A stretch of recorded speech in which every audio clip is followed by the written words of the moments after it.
of no less than 2/3 of members is needed to amend some provisions of the Constitution.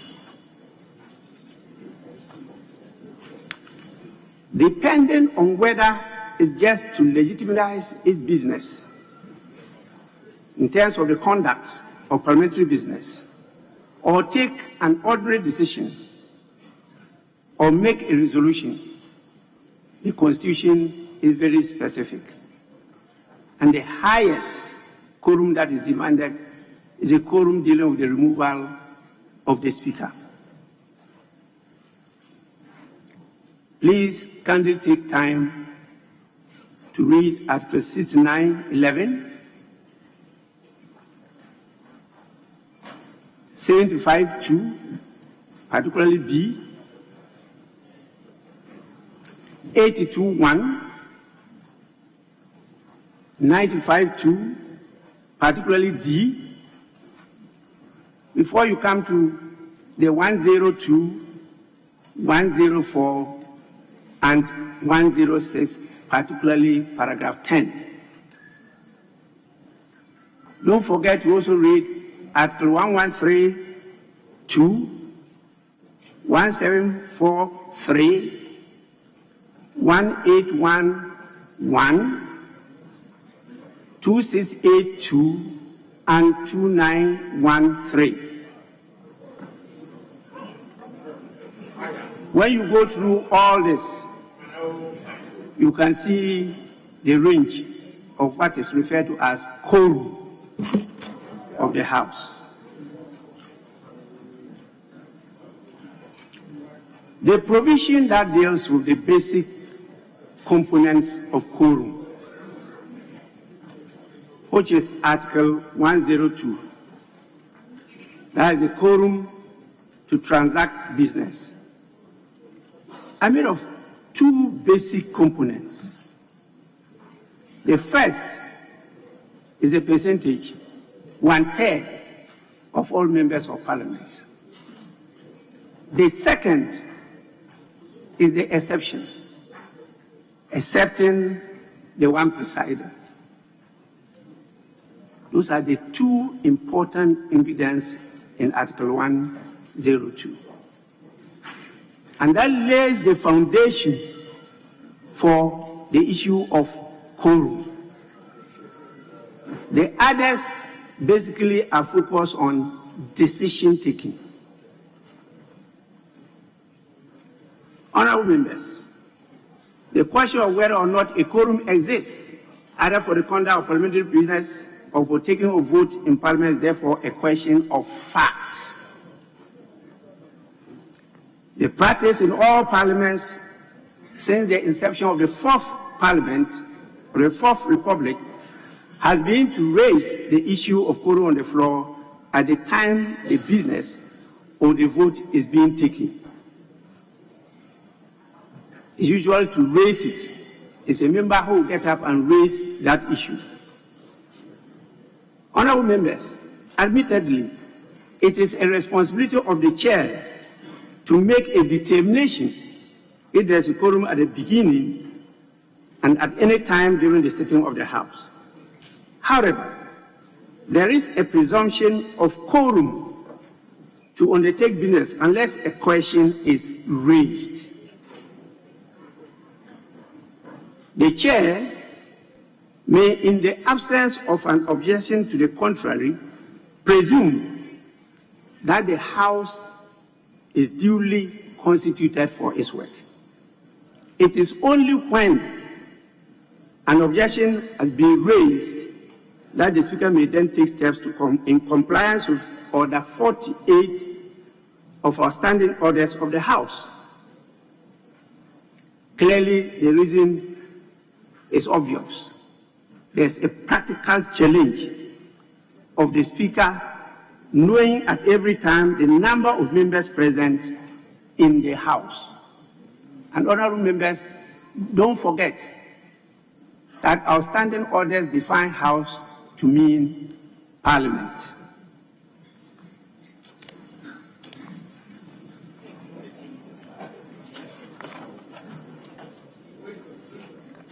Suffice it to say, Harry, that where the fact of the absence of a quorum is notoriously obvious to the chair, then perhaps it may be incumbent on the chair to raise the issue suo motu. You don't need any member to raise it when it's obvious to you that there's no quorum, particularly at the beginning of the sitting. As we are now, I cannot tell how many members are present in Parliament or in the House. Be that as it may, honorable members, the precedents and the practices and conventions of this House require that the issue of quorum be only raised on the floor. When the matter is not raised on the floor, the only prima facie indication of the number of members present is in the record of the votes and proceedings of the House.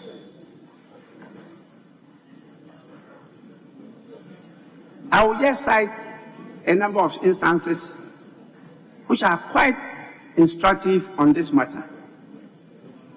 The first was on the 20th of June 2002.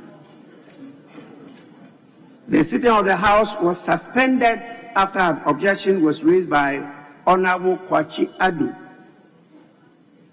the MP for Afram Plains South, for the absence of a quorum to commence public business. The Right Honorable Peter Alajete began the process of adjourning the House until his attention was drawn to the fact that members had begun to fill the chamber.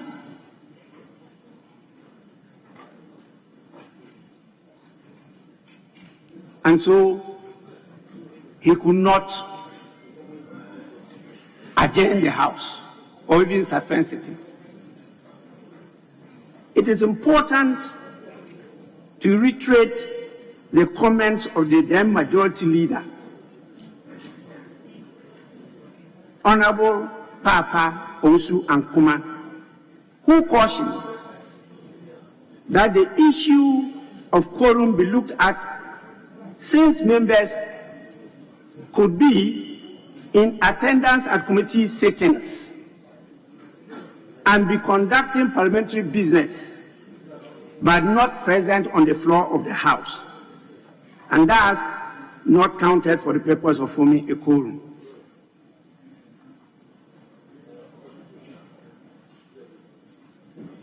It is my belief that Honorable Papa Osu Ankuma premised this view on a point of law. The issue of quorum is on members present in Parliament and not on the floor or in the chamber of Parliament. Please, you can refer to the articles I mentioned.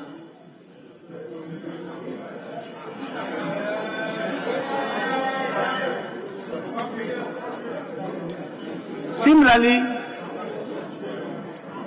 on the 22nd of February 2014, this House stood adjourned when the issue of lack of quorum was raised by Honorable Afenyo Makin, who is now the Deputy Majority Leader.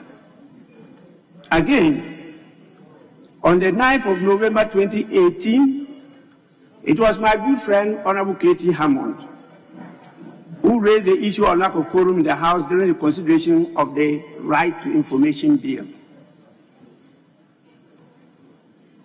On the 20th of November 2019, the Right Honorable Speaker, Professor Okwe, suspended sitting after Honorable Mahama Yaga indicated that the House did not have the numbers to continue the debate on the 2020 budget. Again, in this instance, the issue of quorum was raised by a member during the proceedings. I just cited them for you to know that it is members who usually raise the issue of quorum. The Speaker cannot on his own sit here and know unless it's obviously clear to the Speaker.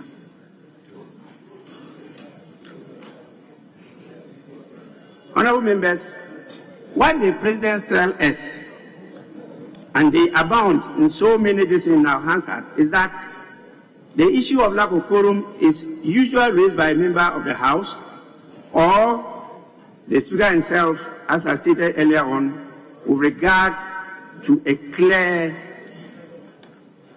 paucity of numbers in the House, may ask for an adjournment. Usually, at the beginning, is for an adjournment.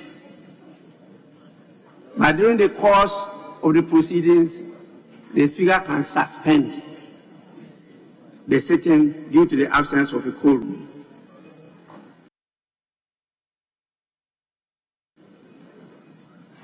Honorable members, staging a walkout is a legitimate form of protest and is part of our parliamentary norms and practices. Indeed, there have been several walkouts since 1997, and each side of the aisle has used it as a legitimate tool to register their displeasure with one issue or the other. As the leader of the minority, I employed it on several occasions between 2001 and 2008. What is important for us to note is that the staging of a walkout, however, does not render Parliament incapable of performing its functions.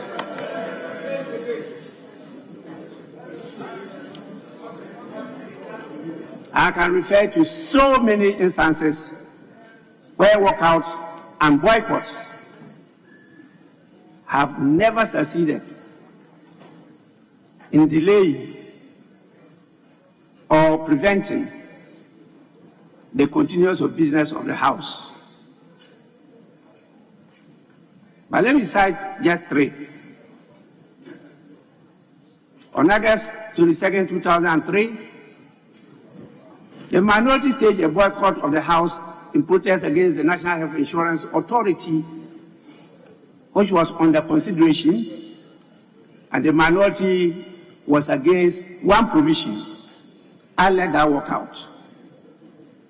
Business of the House continued despite boycott.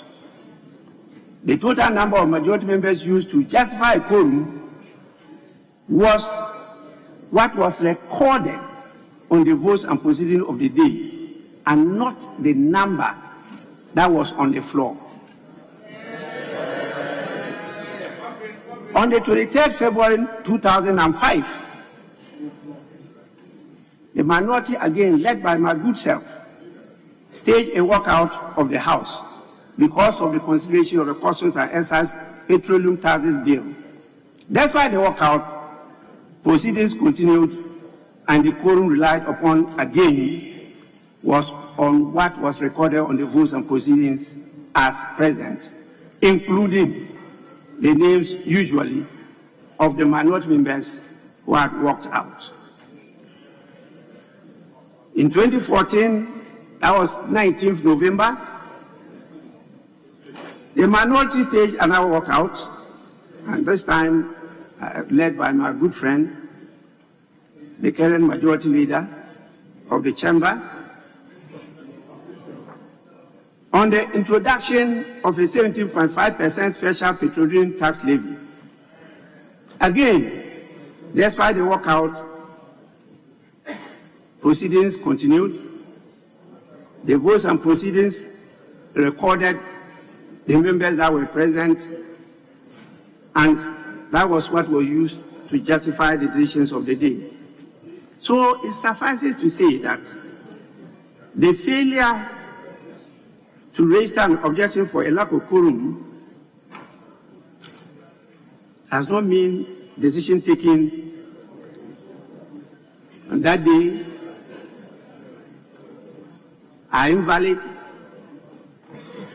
are wrong, or not legitimate.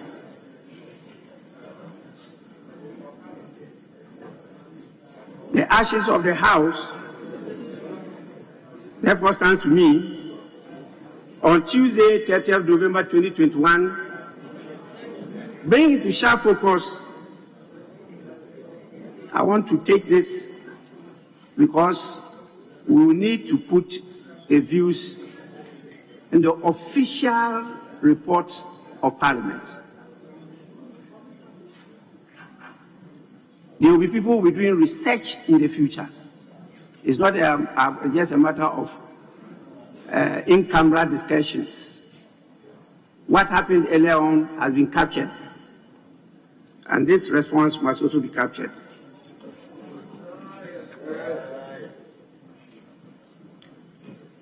The actions of the House on Tuesday, 30th November 2021, bring into sharp focus the powers of a Deputy Speaker vis-à-vis that of the Speaker.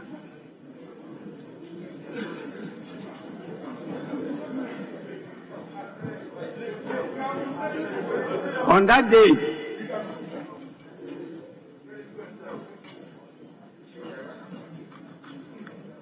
the first Deputy Speaker of Parliament presiding found that the vote taken on the 26th of November rejecting the budget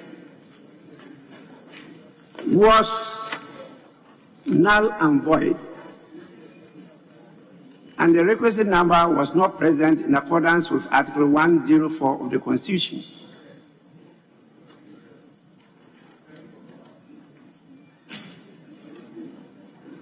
The decision taken on the 30th of November 2021, which decision stated I acted ultra vires the Constitution. When I put the question on the 2022 budget statement economic policy of government, appears strange to me. The House was duly constituted for its work for the purposes of business, and voting in accordance with Articles 102 and 104 respectively, and the public record of the votes and proceedings of the House on the 26th of November lends credence to this position. It is persuasive to note what Eskime, an authority in parliamentary practice, says on this matter, and I quote, "The Speaker's rulings constitute precedents by which subsequent speakers, members, and officers are guided. Such precedents are noted and in the course of time may be formulated as principles or rules of practice. They are an important source of determining how the House conducts its business," unquote. Honorable members, as to whether a vice president can preside over a cabinet which had earlier on taken a decision on a subject matter presided over by the president, and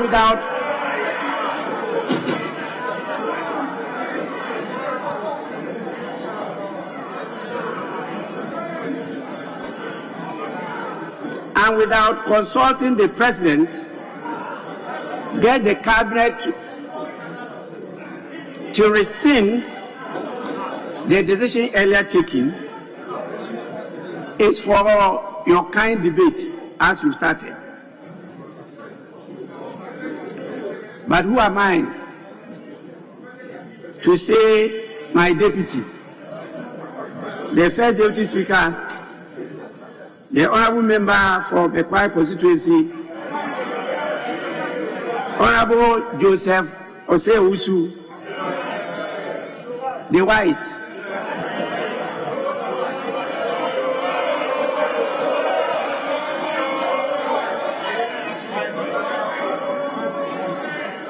well, he didn't join our group, the three wise men, he didn't join us.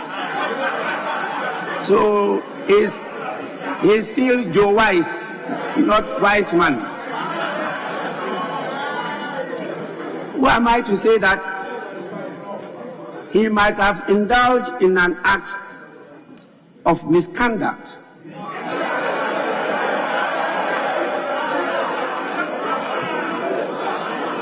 Tantamount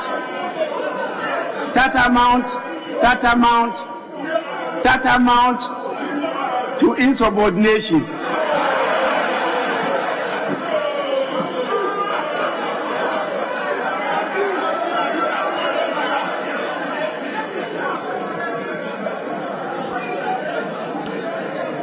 Honorable members, we are, however, faced with a serious challenge because of the attempt of the country to marry the two different systems, the Westminster model and the presidential system.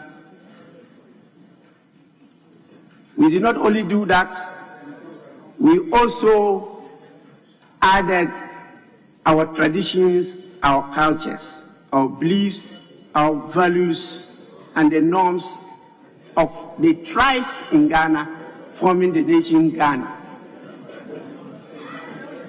As a result of that, the clarity as to the rules dealing with quorums and decisions of the House are blurred. When you go through the presidential system, the laws clearly state the rules support one way or the other. If you go through the Westminster system, it's the other way around. And you know, mostly in the Westminster system, the Speaker is a member of Parliament.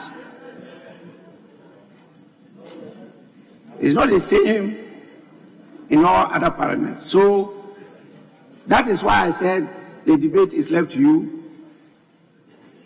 I am not, by what I've said, blaming the First Deputy Speaker for taking that position. That's why I said, if you do the comparison with leadership, what it would reflect in the minds and perception of people is that is undermining the authority of the Speaker, not me, of the Speaker.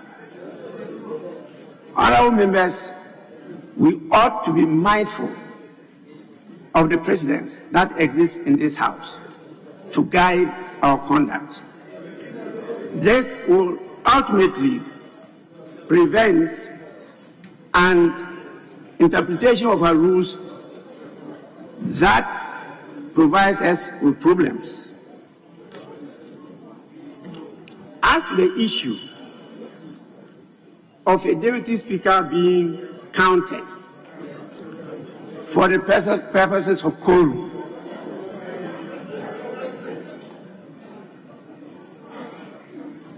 and you recall what happened that day,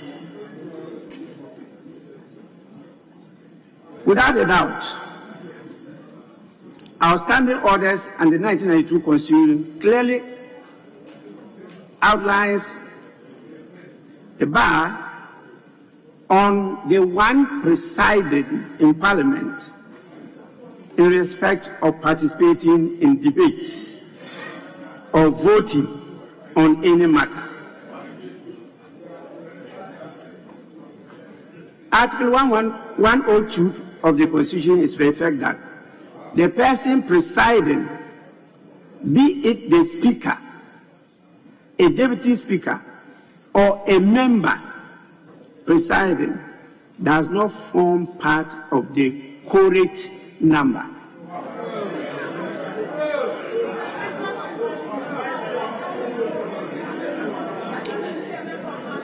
Honorable members, whether or not the principle applies in pari materia with Article 104 is immaterial, because a different issue at law arises which respectfully the Honorable First Deputy Speaker may not have averted his mind to. a distinction must be drawn between the temporary absence of the Speaker from the chamber, in which case any of the Deputy Speakers may preside, and when the Speaker is unavoidably absent, as provided for under Order 13.2. In fact, Order 13.2 creates two different types of instances under which the Deputy Speaker may preside in accordance with Article 101 of the Constitution. Under Article 13.1, under Order 13.1, any of the Deputy Speakers may be asked to take the chair whenever Mr. Speaker so requests due to his temporary absence from the chair. The Deputy Speaker presides until such a time that Mr. Speaker is able to resume the chair to preside over the proceedings. It might be noted that under this ambit, the Deputy Speaker may be counted as forming part of the quorum number required for either business or voting, because at the beginning of the sitting, he was not exercising the powers of the Speaker. He is a member of Parliament.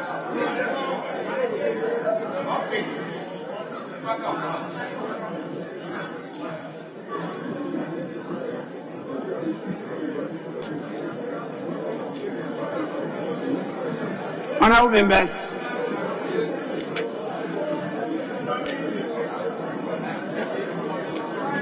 Order 13.1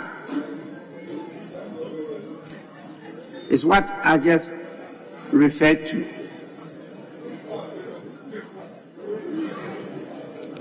At that time, the Honourable Deputy Speaker is just not called upon to preside due to the unavoidable absence of the Speaker. So that time, like I'm presiding, I decide for some good reason to leave the chair, and I call on the first or second Deputy Speaker to preside. That one is optional. I can call the first, I can call the second. But when you go to 13.2, it's a different scenario. And I read it.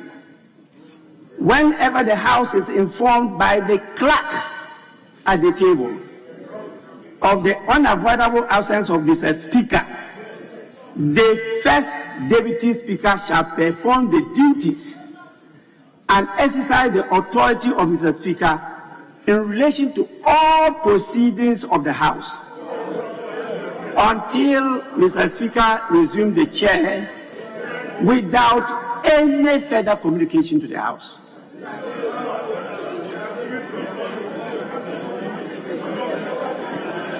Under this order, honourable members,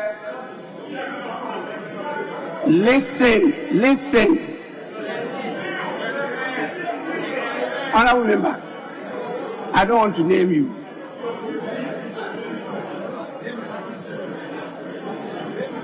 Under this order, the Speaker's unavoidable absence from the presence of Parliament means the first Deputy Speaker assumes the authority of the Speaker and performs all the duties of the Speaker in relation to the chamber. In this role,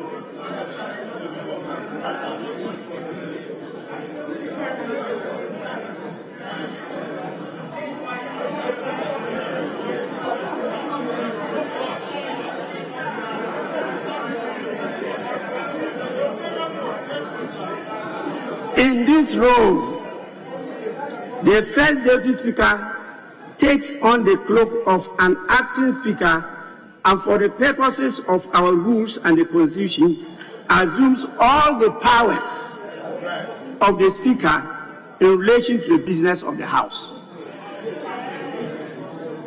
In this sense, therefore, the first Deputy Speaker for the period of my unavoidable absence from Parliament was the Acting Speaker of Parliament, and thus all rules and limitations apply to him in a manner that applies to the substantive Speaker of Parliament.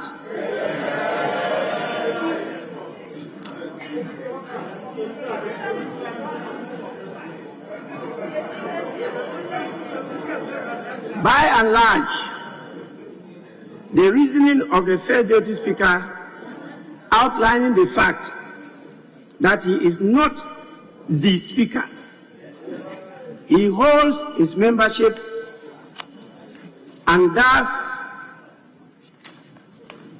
not lose his privileges as a member when he takes the chair can be said to be correct. However, insofar as he takes on the role as the Acting Speaker of Parliament, his decision to be counted as part of the numbers forming a quorum raises procedural challenges.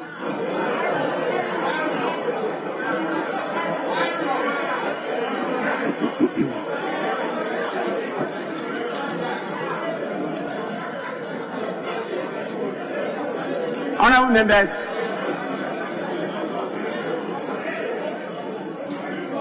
although our standing orders are silent on this, many standing orders and rules from several sister parliaments provide persuasive rules which suggest that when deputy speakers or acting speakers or members are in the chair, whatever happens in the House is that officer's responsibility, and the Speaker cannot be called upon to overrule it.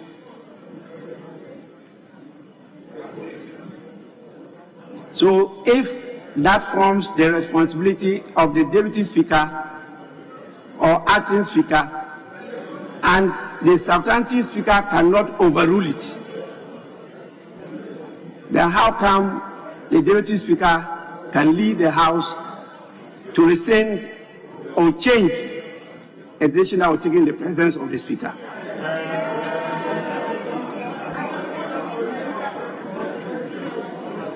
What I am simply drawing your attention to is that similarly, the reverse is also the case when a Speaker is in the chair. Whatever happens in the House is the Speaker's responsibility, and the Deputy Speaker or Acting Speaker cannot be called upon to overrule it. However, honourable members, we are where we are today because we need to make progress on this matter in a manner that is consistent with our laws and ensures we are allowing the governance of our country to thrive.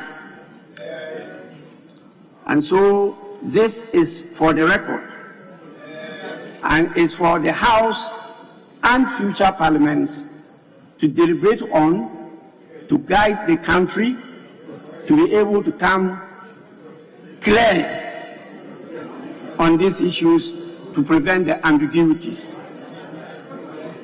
Now, I'll move on to a very important area before I go to propose the way forward.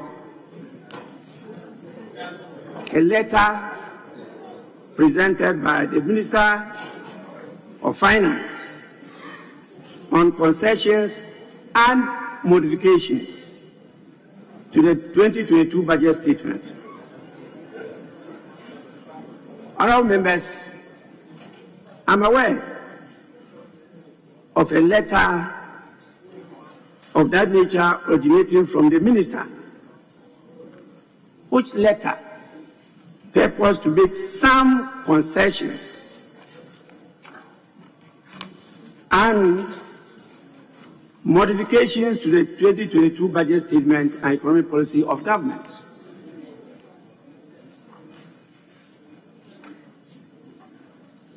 The legal basis of the laying of such a letter and what actions Parliament may take as a result leaves a lot to be desired. I have held discussions with the Minister himself, with the leadership of the House, to try to find a path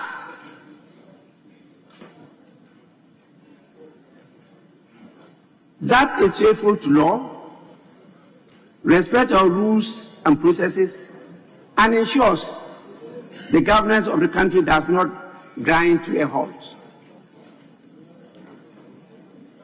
In that vein, I made a few proposals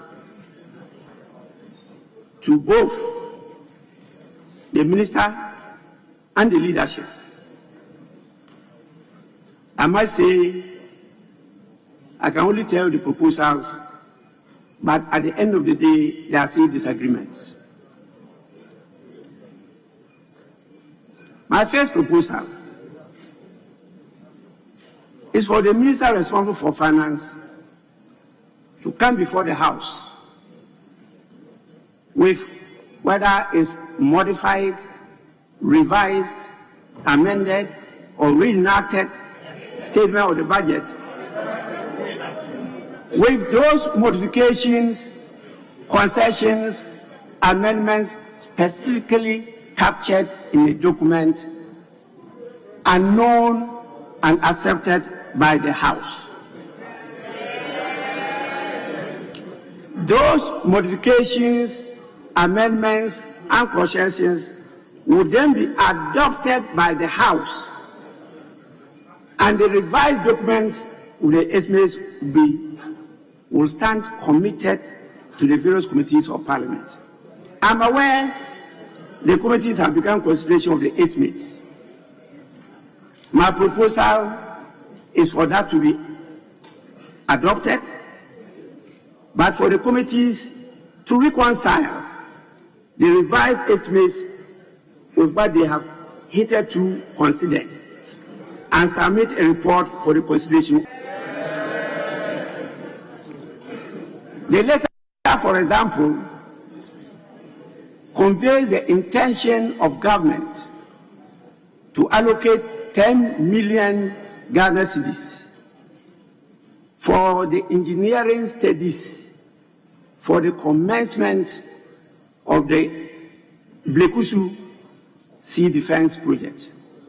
That 10 million will definitely be taken from another item that has been captured in what was presented, rejected, or reinstalled, or reinstated, or approved. Again, I'm aware that other areas, including the acceptance to capture properly the resolution of Parliament with regard to the Aker Energy proposal. But that is an indication of intent. That is what is conveyed in the letter.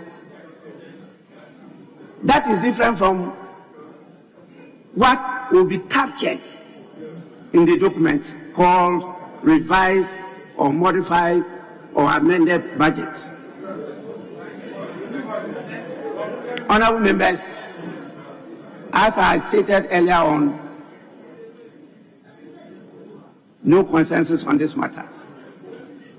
The last one is the issue of the e-levy. As of today, there is no, but I'm told that before us is an order paper addendum, where there is an item under presentation and first reading of bills through 2B, an item electronic transfer levy bill 2021. I've been persuaded that it is during the consideration of that bill that members will take decisions as to whether to approve the policy or principles of the bill and add to the details whether it's 1.75%, 1%, or 0.5%, or 0.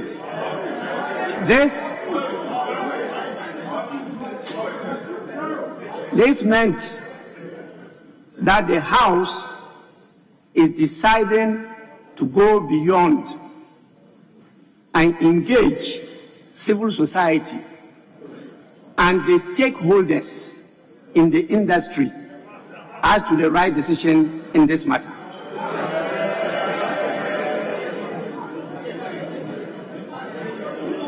Definitely, the letter of the minister also acknowledges and captures this, because the minister stated clearly that they are in consultation with the minority caucus and other stakeholders in the industry.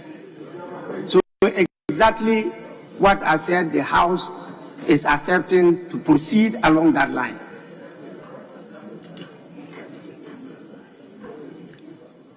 The Speaker doesn't participate in debates. It's my duty to guide you. You debate and take the decisions. And so, I would definitely, honorable member, we are in a very decent institution.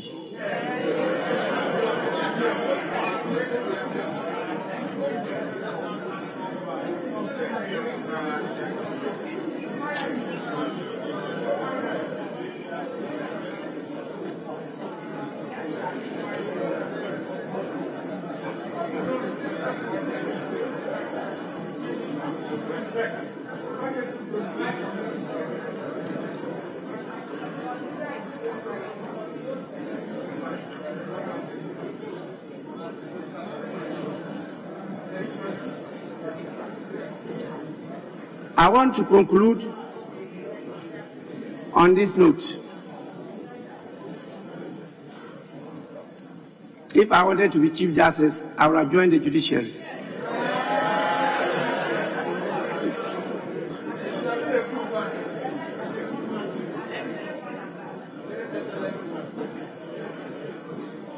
Honorable members, to conclude on these matters, let me reiterate my solemn pledge to the people of Ghana, which I canvassed in my first formal communication to this House.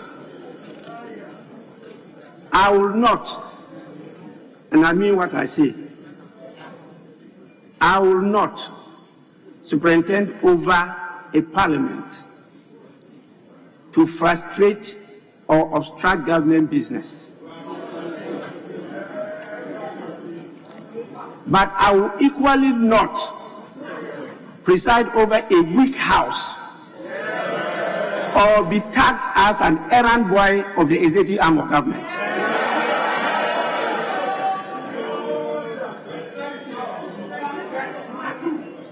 This House is fully focused in discharging its mandate and will do so without any fear or favor, affection or ill will in ensuring the ultimate best interest of the Ghanaian people is served.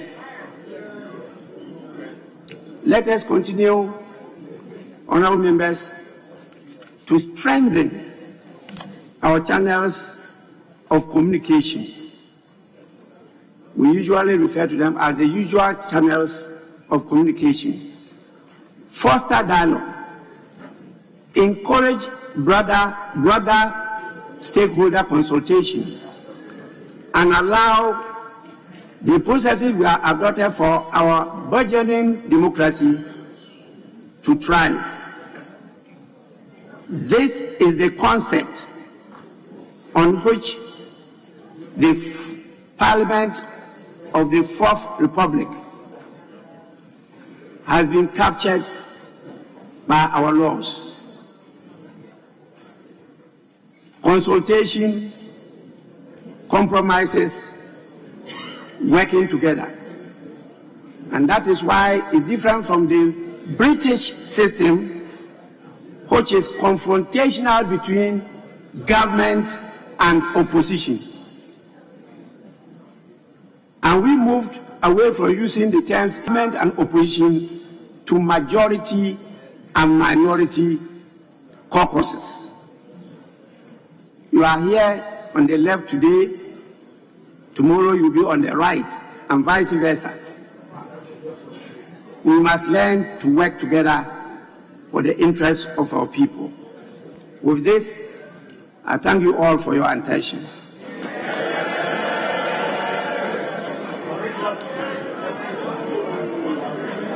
Give me some water.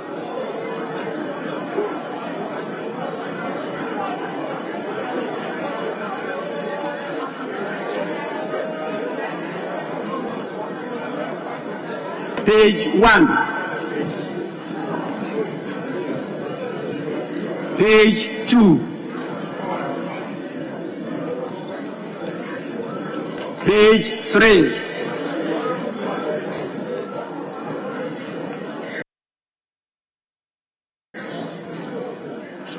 Page 4.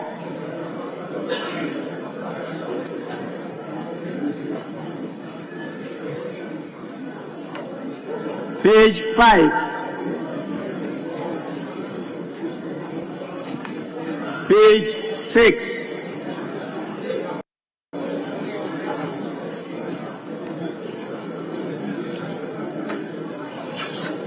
Standing, walking, chatting, and not paying attention to what is happening.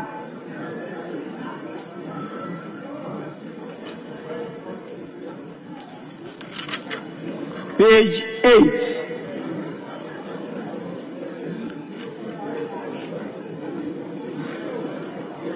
Page 9.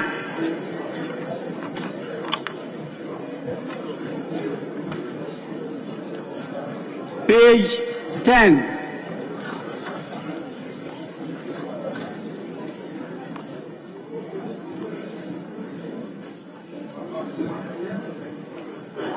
Page 11.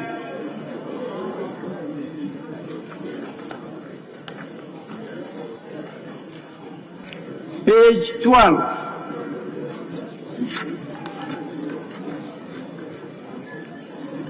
Page 13.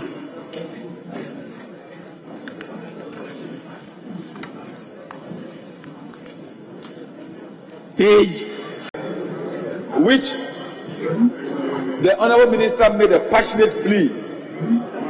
14.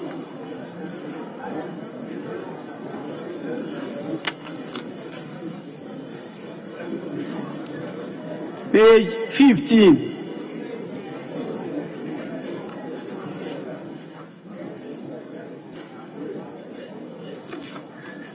Page 16.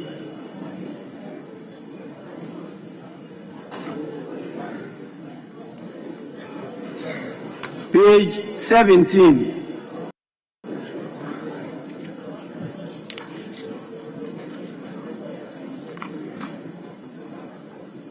Page 18.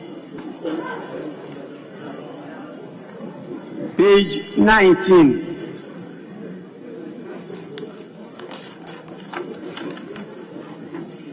Page 20.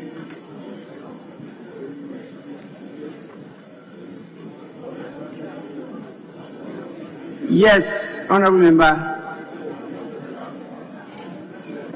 Honourable Speaker, page 20, Roman numeral XXIX. Department of Rural Housing.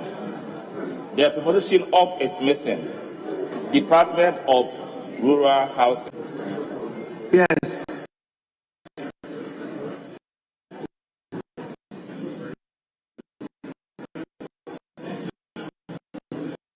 Table office, take note. That is number XX, Mr. Justin O. Jemfi. rural housing. Page 21.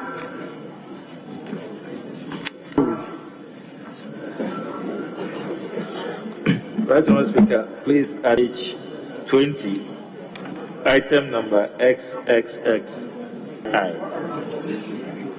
Mr. Pascal, the surname appears to have been captured wrongly. So if the table of what is the surname?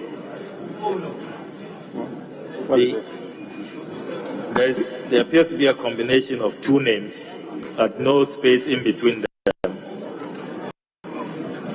I've been checking with colleagues with the Ministry of the Committee of Finance, and they indicate that there is an error. So if it can be looked at. So A-A-Y. UAR, yeah. UAR is different. There should be a space after the Y. After the Y, Mr. Speaker. Table office, kindly cross-check and make the necessary corrections. Page 21.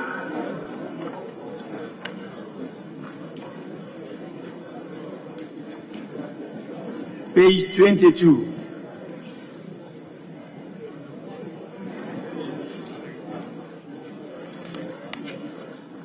Page 23.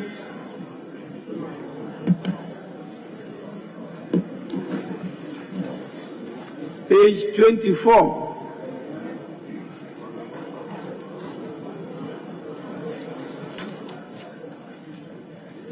Page 25.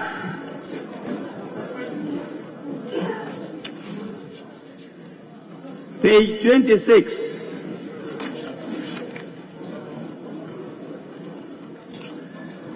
Page 27.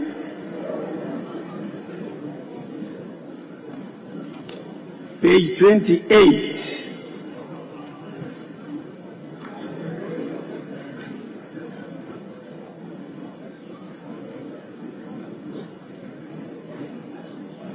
Yes. Thank you, Right Honourable Speaker. On page 28, number 2, Roman numeral VII, it's spelled DS instead of DR. So DR for doctor as opposed to DS, which is in the votes and proceedings. Yes, doctor. Table office, kindly note. Page 29.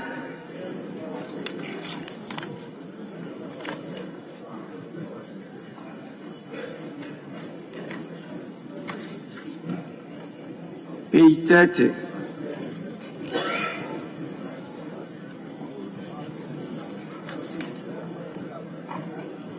Page 31.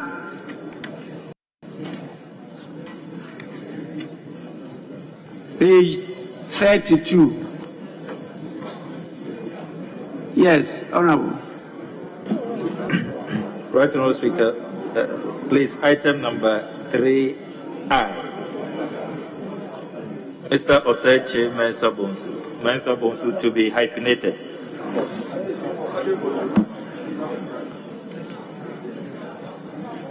Well, clearly, this is a bookable offense.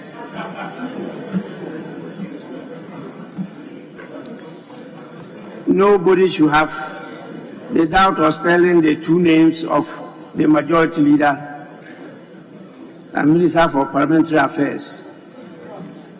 One is Osei, and the other name is J. Mensa Bonsu, hyphenated.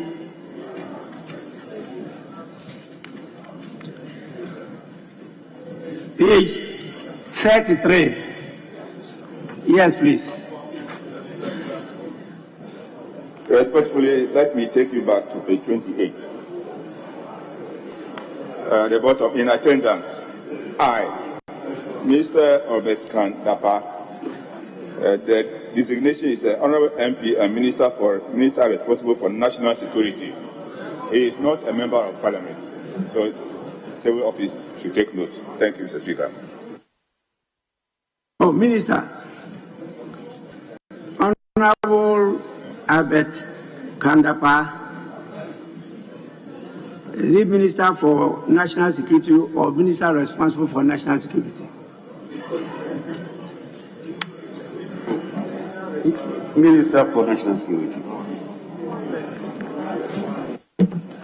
So table office is not only the Honorable MP but also the responsible for. They are different things altogether. He's the Minister for National Security, not responsible for.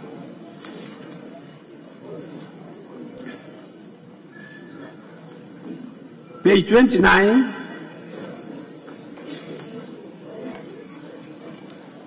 Page 30. 31. 32. 33. 34. And 35.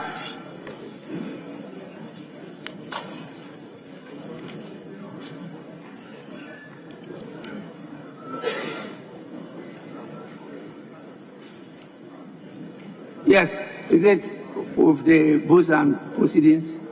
Majority Leader. That is so, Speaker. Speaker, my attention has just been drawn to what has been captured on page 8. Sorry, page 20. Page 8. 8. 8. Item listed number 3. That the following honorable member was absent with permission. And that person is Chairman Sabunsuose, the member for sure. Speaker, I was there yesterday. I'm surprised that the table office elected not to have seen me. Oh. Actually, I didn't get your submission right. You are saying you are elected member. No, I said the table office elected not to have seen me. I was present. I was indicating that the following honorable member was absent with permission. And they list me as having been absent from the house yesterday with permission. I was here. Table office. Yes, because you have defined the house will even include our offices. Table office. The seat of the majority leader is so close to you that you cannot fail to see his presence yesterday. Yes, so kindly take note. He was present yesterday.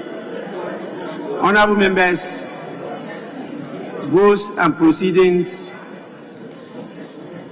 of the 13th sitting of the 3rd meeting held on Wednesday, 15th December 2021, as corrected, are adopted as a true record of proceedings.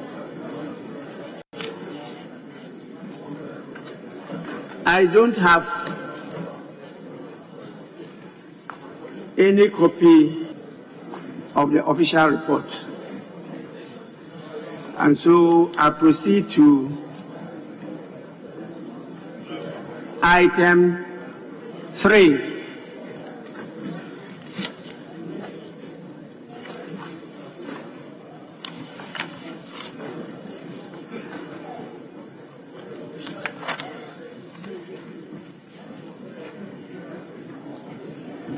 Which at page 3 is captured as item 5, which is questions. Unless I'm being persuaded to vary the order of business. Yes, Majority Leader. Mr. Speaker, with respect, I guess we'll step down the questions. We step down the questions, giving the exigencies of the times, and move straight. Speaker, I was just saying that we step down the questions, given the exigencies of the times, and then move straight to the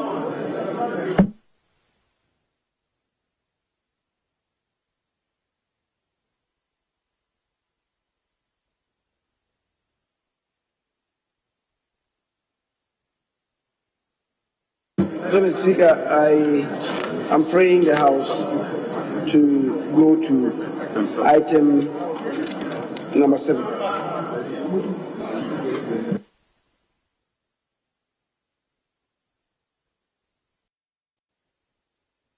Mr. Speaker, I was going to suggest that we take question number 509 for Apekutum Barima and 510 in the name of the Honorable Sam Okujeto. Then the rest we can stand down, not even come back to them. But these two questions are very important questions. It is guiding our consideration of budget estimate. So we could have only the Minister for National Security respond to those questions on presidential travels between 2013, 2016 and now. Then the rest we can defer them to another day and move on to do business. Thank you, Mr. Speaker. So question number 509 and 510, so that we can excuse the very busy Minister for National Security to go and concentrate on the affairs of state. So just the two, but the rest we are not able to come back. We will persuade the other questions standing in the Ministry of Energy for another day. But just take this through. Thank you, Mr. Speaker. Yes, Majority Leader. Mr. Speaker, the Minister, when we even entered, sounded that he had a program meeting outside the presence of Parliament. And I prayed for him to stay, to just let people know that he's being here. So I was just saying that if we will permit us to deal with the matters at public business, and then the Speaker will certainly come back.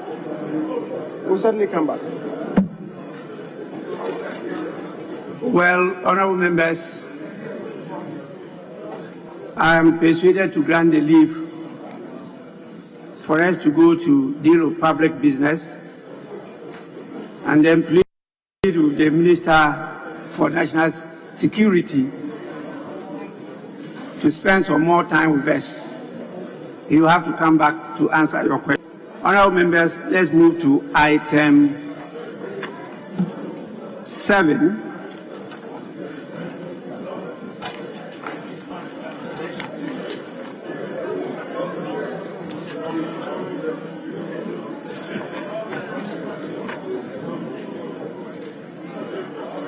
At the commencement of public business. Yes, please. Speaker, as you rightly observe, we taking item 7, presentation of papers, and we begin with 7E, 7C, in fact all of it, 7C, all the items listed, Speaker. Honorable members, at the commencement of public business, item 7, presentation of papers. The following papers to be presented: 7C, by the chairman of the committee, 7C Roman 1. Report of the Finance Committee on the annual budget estimate of the National Development Planning Commission for the year ending 31st December 2022. Honorable members, the report of the Finance Committee has been laid accordingly and is for distribution to all members. 7C Roman 2,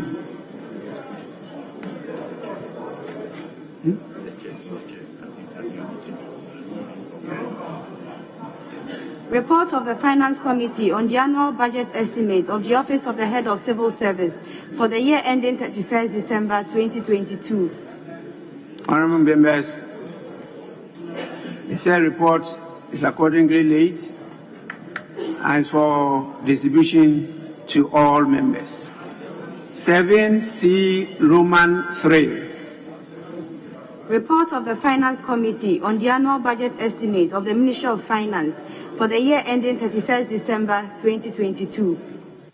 Again, this report too has been laid and for distribution to all members of Parliament. 7C Roman 4.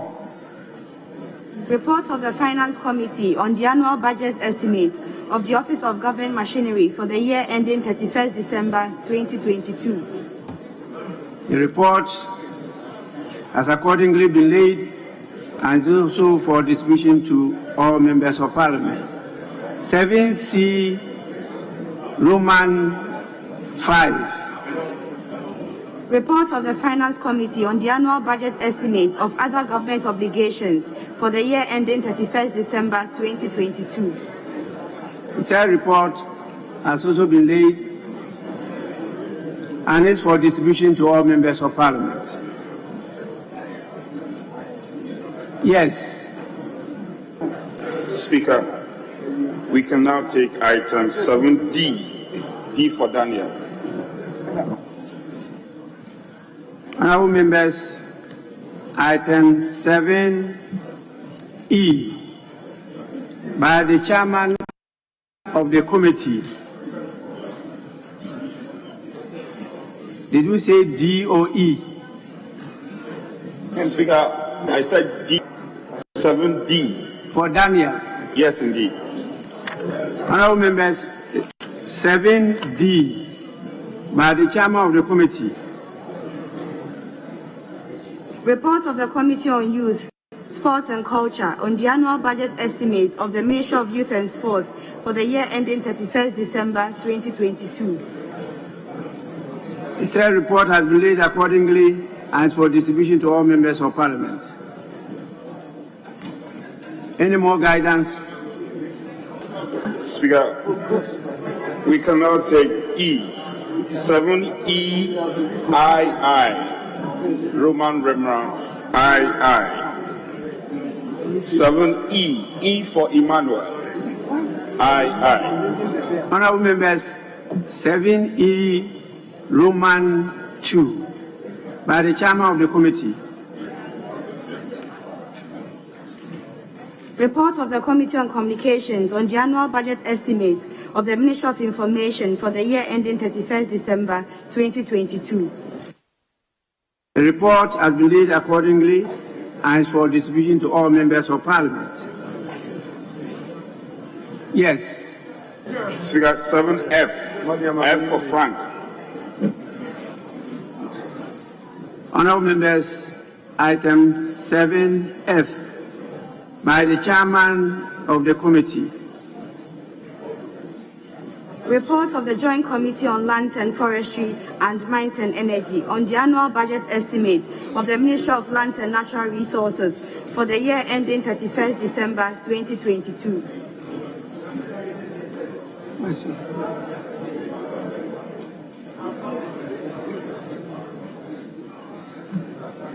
Honorable members, the report has been laid accordingly and is for distribution to all members of Parliament.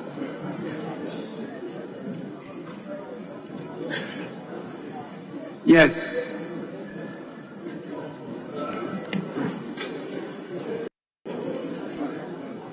Speaker, 7I, with respect, 7I. I for industry. Honorable members, item 7I by the chairman of the committee.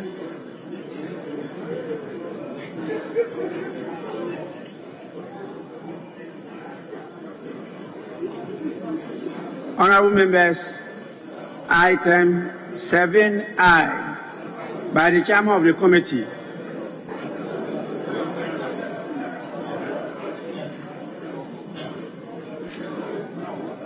Report of the Committee Committee on Health on the annual budget estimate of the Ministry of Health for the year ending 31st December 2022. Honorable members, the report has been laid accordingly and is for distribution to all members of Parliament. Yes, please. Speaker, with respect, we can now go on to page 8 and take item 9. Page 8, item 9.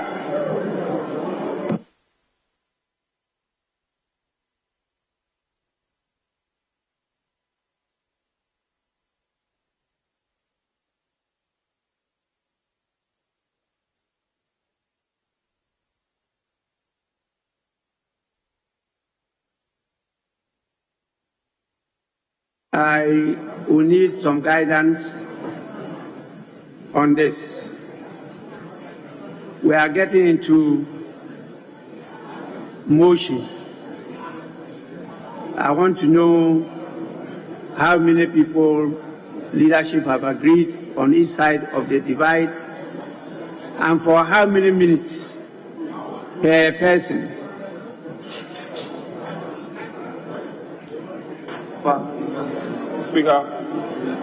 Speaker, leadership has engaged on this, and we came to some conclusion. So it's one apiece, one on each side. What do you mean?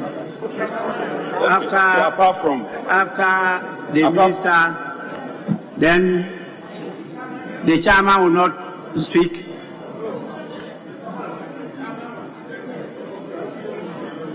Sorry, after the chairman ranking, and that is all. I thought that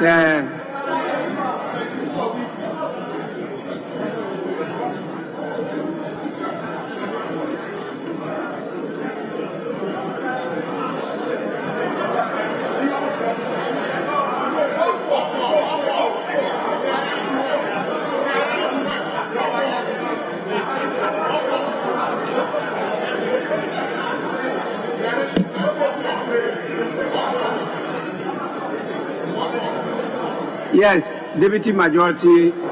Thank you, Mr. Speaker. Minority, yes. The proposal is that when the minister moved the motion, the chairman second with the presentation of the report. Then the ranking member speak. They will take one more. They will end it. Either a member or leadership, they will end it.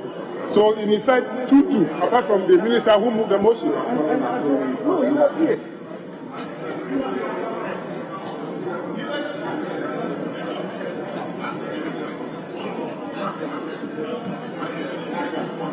Yes. Speaker, not to drag this matter further, we are in agreement. We are in total agreement with our colleagues, so we can make progress.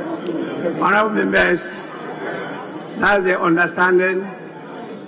The chair will move, the minister will speak, ranking, and then another person from the minority side. So 2-2. That's fair enough. So, honourable members, item 9 at page 8 of the order paper. Thank you, Mr. Speaker.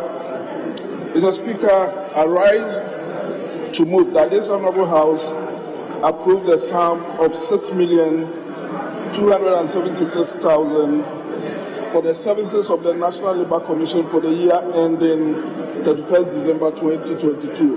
Mr. Speaker, I so move. Oh.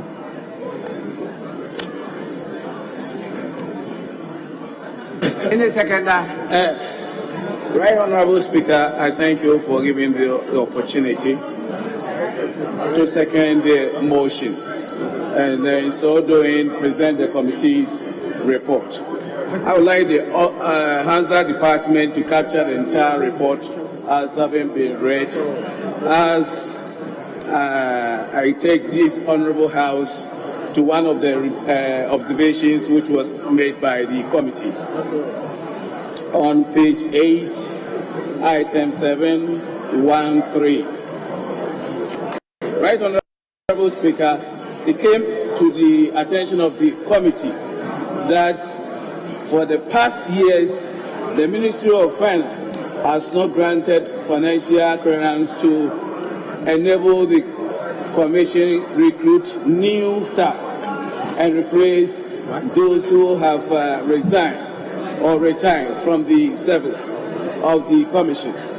The situation, according to the Commission, has undermined its capacity and to deal expeditiously with huge volumes of cases, complaints received from various parts of the country. The committee urges the Ministry of Finance and government to prioritize the work of the Commission in view of its role in promoting peaceful working environment and harmonious labor relations.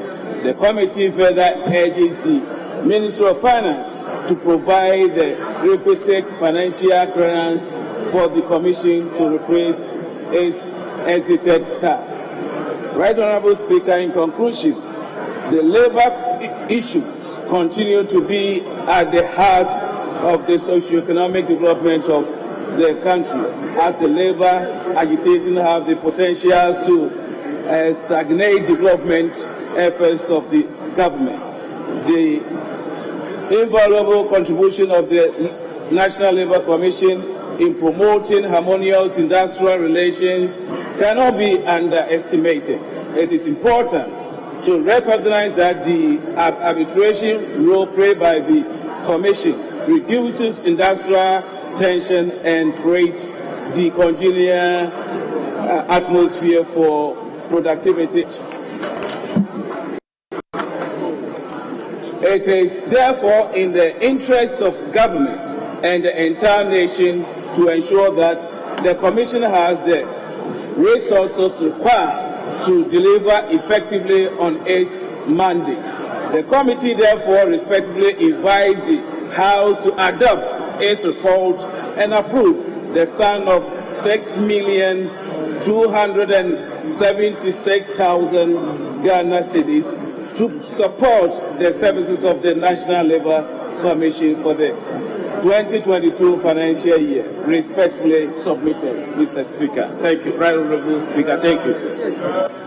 Honorable members, motion has been moved and seconded. It is now for the consideration of the House. Ranking member.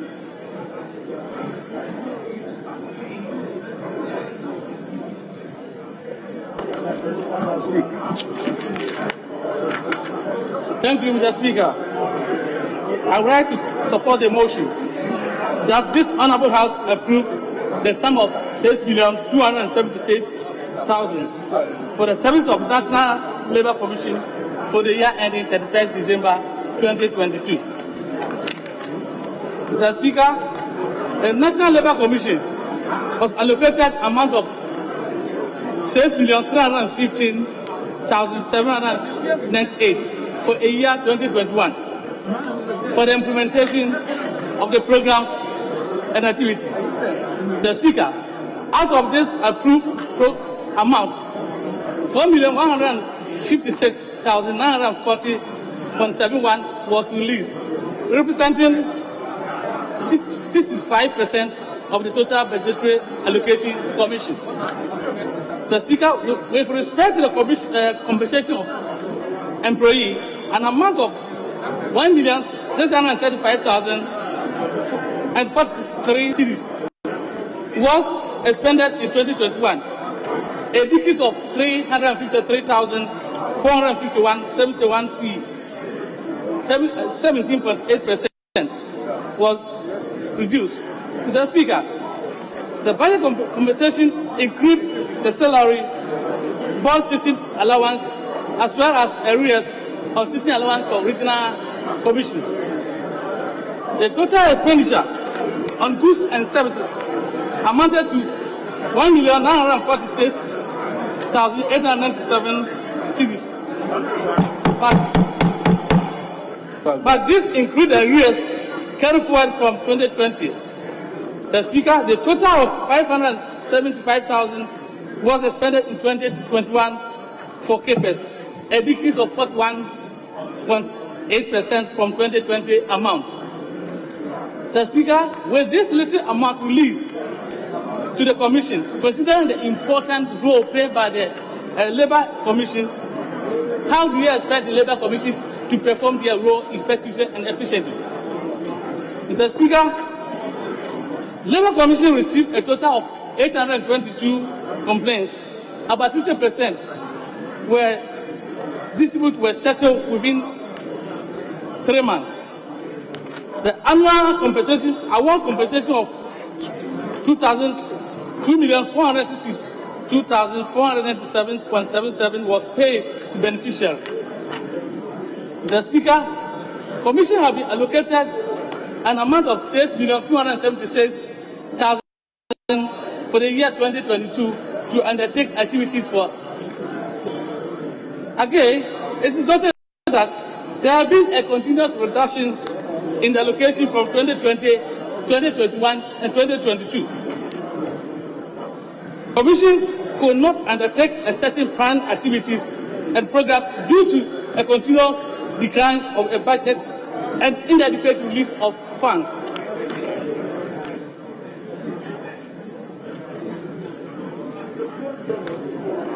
Mr. Speaker, it is noted that the current condition of service is unattractive to attract a high caliber of people, personnel to work in the Commission. And therefore, we recommend that the Minister of Finance should release the clearance for them to recruit a new staff to increase the Commission. Mr. Speaker, in the line of the Commission vision of creating a peaceful industrial relation environment, it has a plan to bring its service more closer to the people, and therefore they intend to open a 2 additional office in the Ebron and Northern region. Mr. Speaker, the Commission intends to utilize budgetary resources to implement the program and activity, and the Commission main major activities are management and administration, labor dispute restoration. But Mr. Speaker, the summary of expenditure by sub-program economic items and funding, where the Commission main core mandate is labor dispute restoration. They were given only 20,000 for goods and services. Then how do you expect such a serious commission to operate? Because they should have given more resources, but they were giving goods and services 20,000. So we recommend that the Minister of Finance should do what to consider them to increase their goods and service resources so that they can operate more perfectly. The Speaker, with these few words, thank you, and I urge honourable members to support and approve the sum of 6,276,000 for the services of National Labour Commission for the year ending 31st December 2022. Thank you.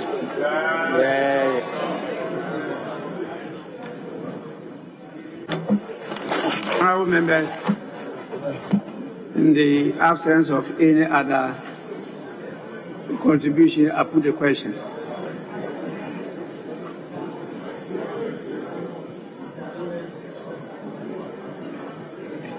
Those in support of the motion, say aye. Those against, say no. The ayes have it.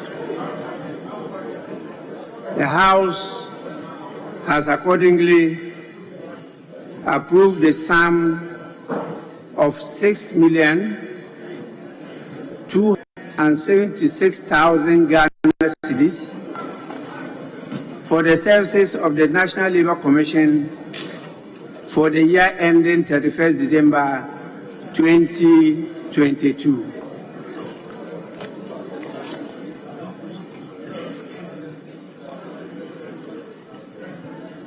Yes. Speaker, page 9. Yes, we can now take page 9, item 10.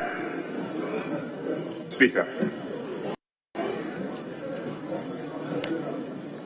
The same Minister for Employment and Labour Relations, item 10, motion.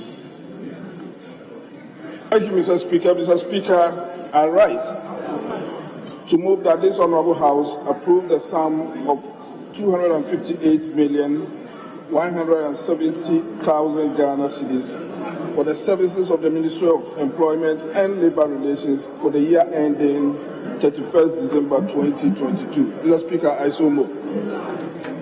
Any seconder? Right, Honourable Speaker, I rise to second the motion ably moved by the Secretary Minister. Right, Honourable Speaker, I want the Hansard Department to capture the entire report of the committee as I present. Right, Honourable Speaker, I want to draw this Honourable House attention, page 7, last paragraph, that's paragraph 7 of page 17. And with your permission, I read.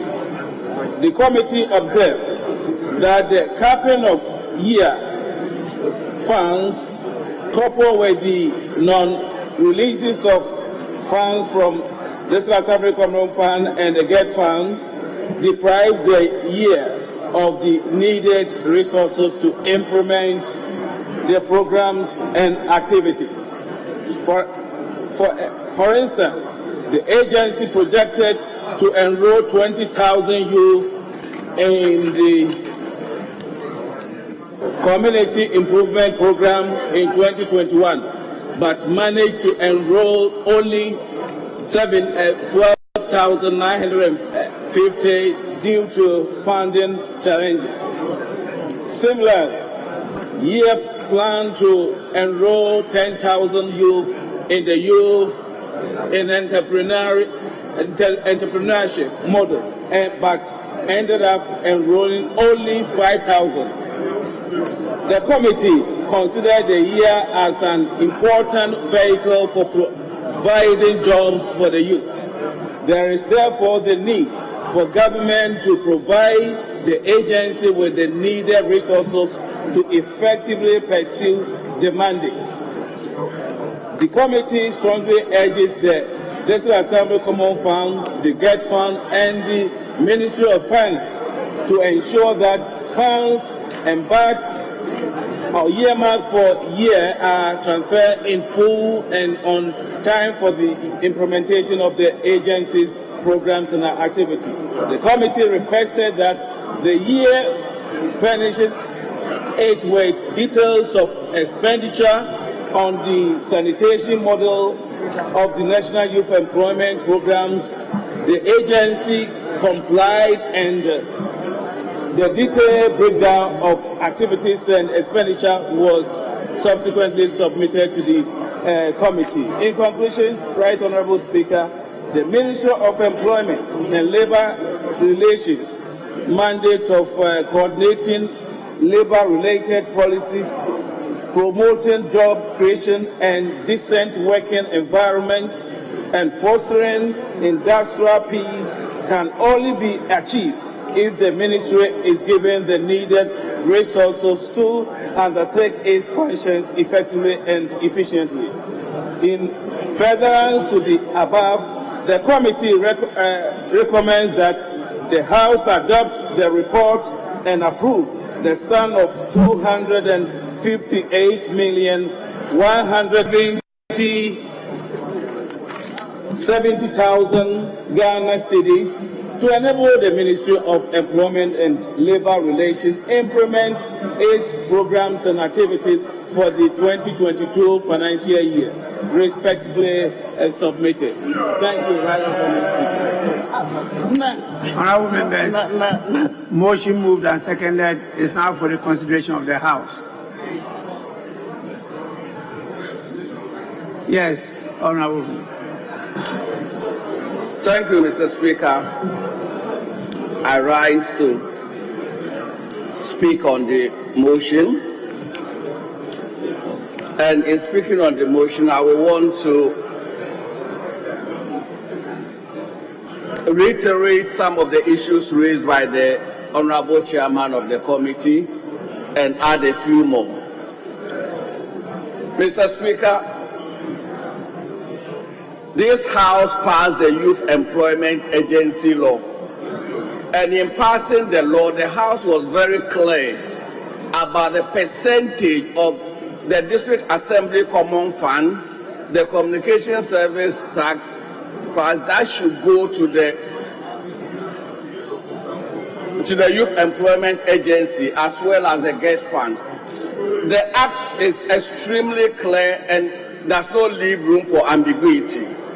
But Mr. Speaker, as our report indicates, the District Assembly Common Fund, as at the end of October 2021, has not released a CD to the Youth Employment Agency, and it is a blatant breach of the law. And this House has a responsibility to ensure that laws passed by this House are respected. Mr. Speaker, not only have they not received a CD for 2021, but the practice has been that this House has compromised the Act by conniving with the District Assembly Common Fund in shaping and approving the formula to reduce what the Youth Employment Act says should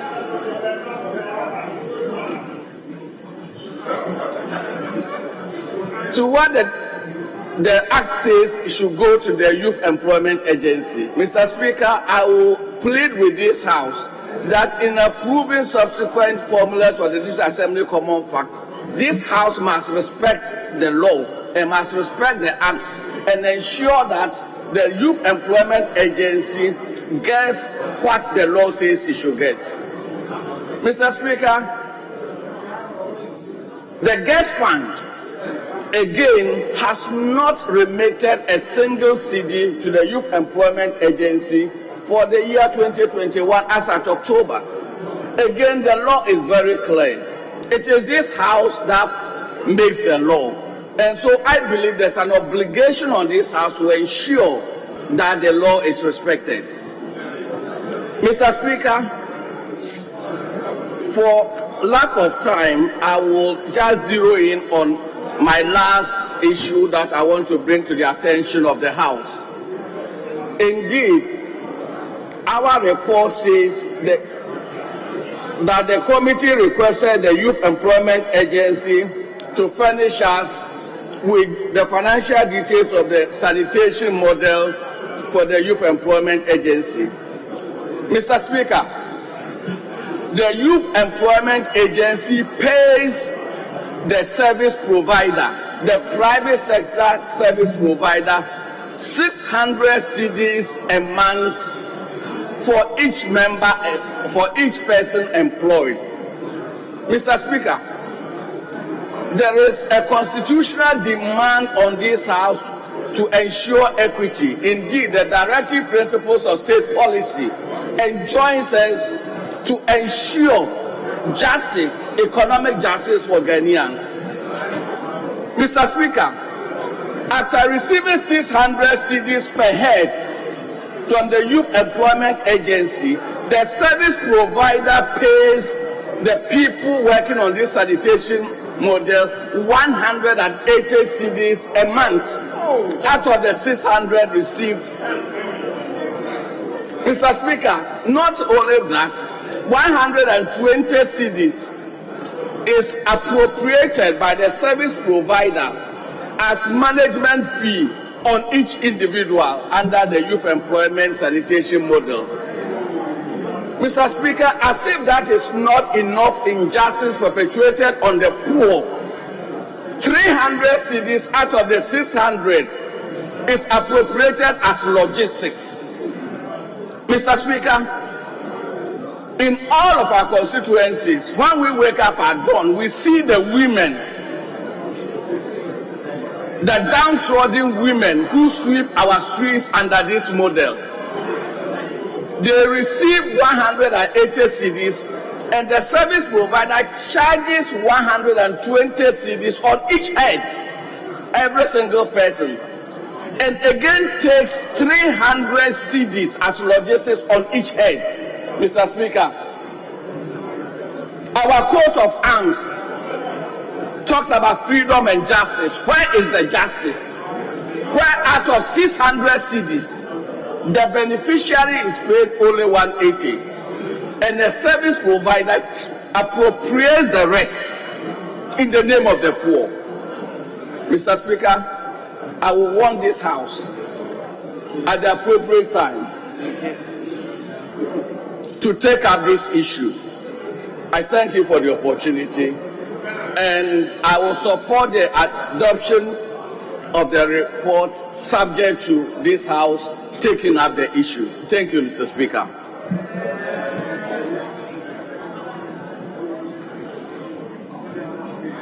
Honorable members, in the absence of any further contribution, I put the question. Those in favor of the motion item 10 on the order paper, say aye. Those against, say no. The ayes have it. The House has accordingly approved the sum of 258,170,000 Ghana cedis for the services of the Ministry of Employment and Labour Relations for the year ending 31st December 2022.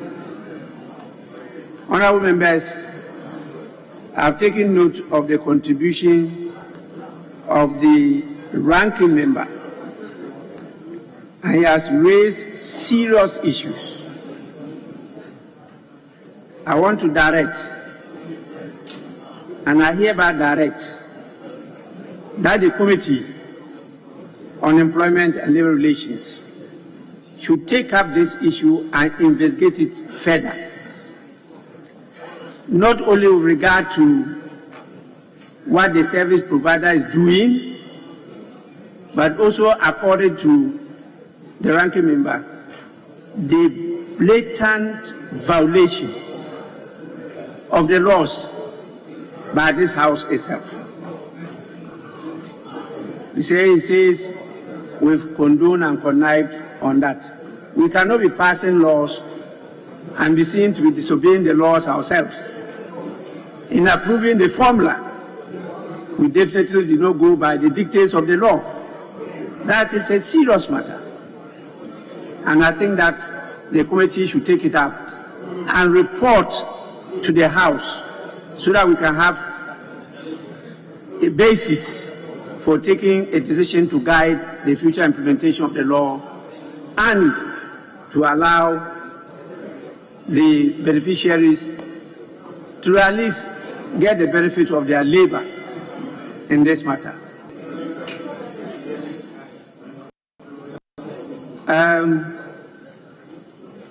Majority Leader, is this in my direction or the table office? No, Mr. Speaker, I'll just signal that I agree with the principle. I was just indicating that if we can give some timelines, because if you don't assign any timelines, we could perhaps not see a resurrection of the matter in the chamber. So perhaps into the next meeting, in 4 or 5 weeks into the next meeting, we should have finished the investigation and report back to us.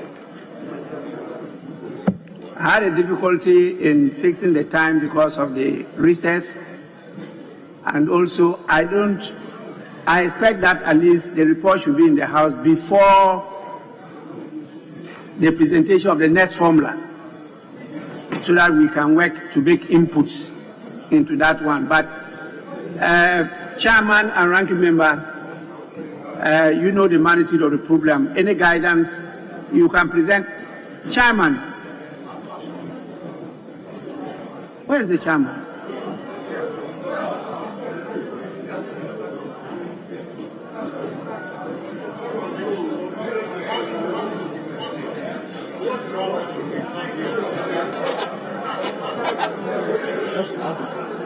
Chairman, we need your guidance.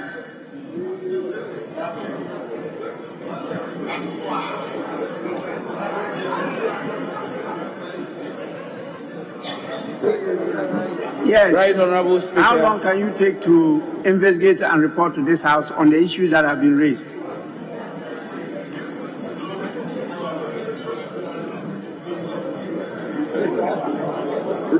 Right, Honorable Speaker. That is why we brought this report to this Honorable House. Myself and the ranking, we have set some committee among ourselves to liaise with the agency and later find out how best it will be appropriate for them to be paid. I've directed that you investigate the matter and report to the House. We just want a time limit. Could it be done before the end of February next year? Right, Honorable Speaker.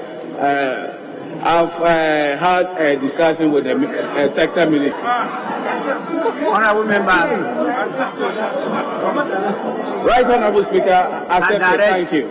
I direct that the committee should submit the report on or before the 28th of February 2022. First, Deputy Speaker to take the chair. Speaker, yes.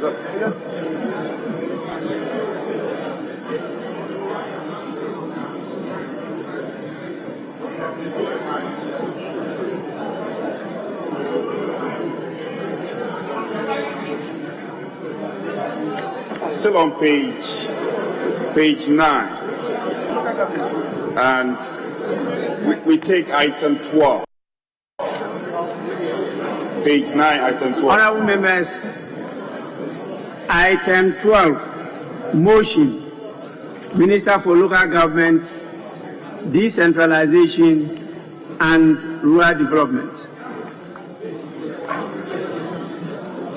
Right, Honorable Speaker, I would like to move that this Honorable House approves the sum of 1 billion 861,353,000 Ghana cedis for the services of the Ministry of Local Government, Decentralization and Rural Development for the year ending 31st December 2022. Sorry, Mr. Speaker. I so move. Hey, somebody. Any seconder. Thank you very much, Right Honorable Speaker. Right Honorable Speaker, I rise to second the motion, and I will crave your indulgence to present the committee's report. Mr. Speaker,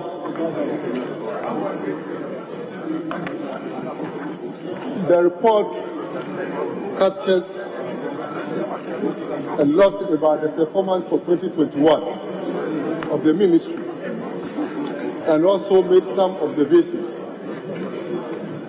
And Mr. Speaker, I will want to move to page 15,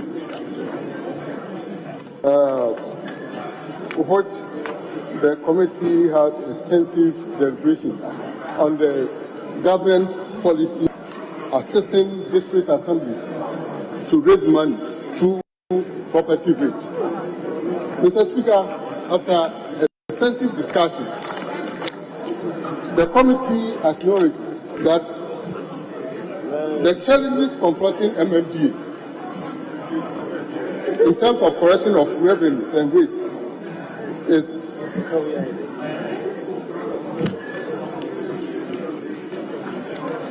is something that we need to do something about it.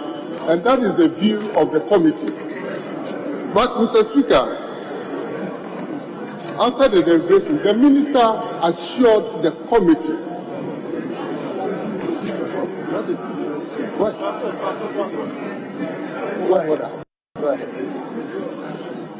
You have the floor. Mr. Speaker, I conclude. And the committee therefore recommends to the House to adopt the report and approve the total amount of 1,861,353,000 Ghana cedis for the Ministry of Local Government Decentralization and Rural Development, as well as its departments and agencies for 2022 fiscal year. I thank you, Mr. Speaker. Honourable members, First Deputy Speaker to take the chair.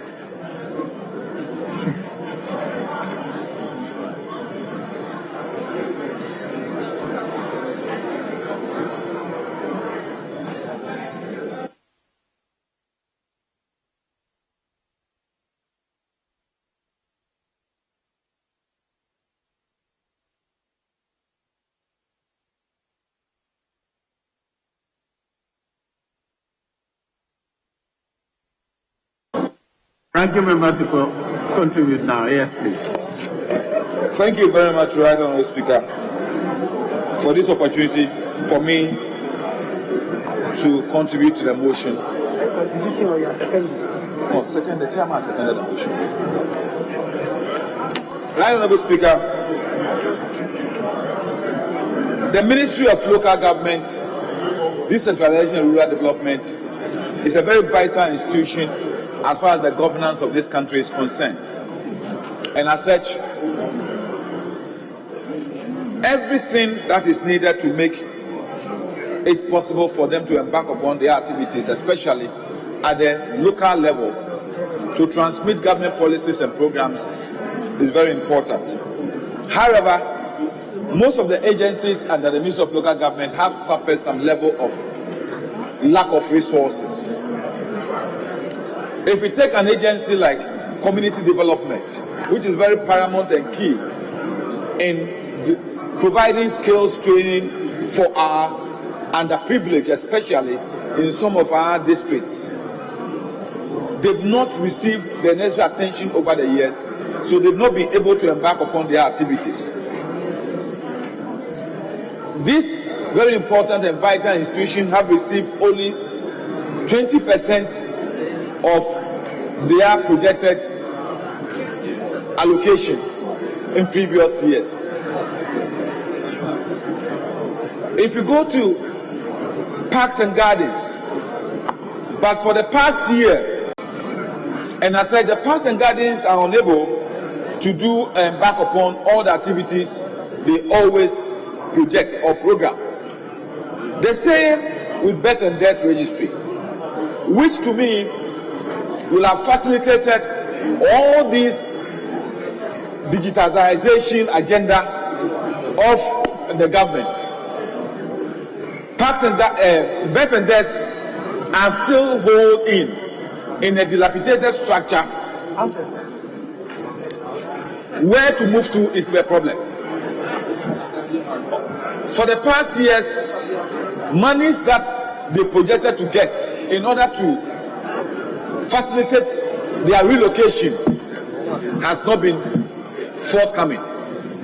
And as such, they continue to grapple with huge sums and numbers of hard copy documents which are unable to transfer to computers because their facility cannot really hold the number of computers they will need, and they are not even conducive for such things. In this particular budget, they are asking for just about 25% improvement over the amount that was allocated for them in 2021. It is our hope and prayer that the ministry this time will release those funds to the birth and death registry to enable them capture accurately number of births and deaths in this country. For example, if you look at the table 4, they were able to capture just about 47 and 49 respectively of births and deaths as anticipated in 2001. The vexatious issue of property rates, Mr. Speaker, came up for discussion. Both sides at the committee level agreed that there has not been enough information as to the modalities and what sort of regimes to be used to get another person or another hand, another institution, another organization to collect the property rates. Even though we all agree that property rate is very essential to the development of our various MMDAs. And I said anything that will be done to help the assemblies and the MMDAs to maximize and effectively and efficiently collect property rates will be welcome.